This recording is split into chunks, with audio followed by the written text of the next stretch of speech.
Hello বন্ধু, তো phone দিলাম এই জন্যই, আমি না হঠাৎ করে খুব একটা বড় ধরনের বিপদে পড়ে গেছি বন্ধু। আমার 500 টাকার খুব দরকার, আল্লাহ বিকাশে মেরে দে বন্ধু।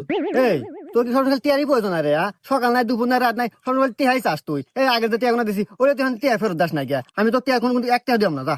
হায় রে বন্ধু, তুই আমার কত বড় বড় বিপদে সাহায্য করছু। 2,000, 5,000, 10,000, 1 লাখ পর্যন্ত দিছু। আর তুই এই সাধারণ 500 টাকার নাকি তুই আমাকে এতগুলো কথা শুনালো দোস্ত। ঠিক আছে দোস্ত, তোকে আর আমি জীবনেও কোনোদিনও ফোন দেবো না দোস্ত। ভালো থাকিস। এ হে বন্ধু মনে রাগ করছে মাত্র 500 টাকার জন্য বন্ধু তো নষ্ট করে লাভ আছে দিয়ে দিই 500 টাকা। হ্যাঁ, এই বন্ধু টিহা মেরে দিছে রে, এ না তো গিলছে রে। বন্ধু মনে অনেক রাগ করছে রে দেখ ফোন দেখুন টিয়াটা পাইলো কিনা। আপনি যাকে কল করেছেন সে আপনার নাম্বারটি ব্লক মেরেছে, তাই বারবার ফোন দিয়ে লাভ নাই।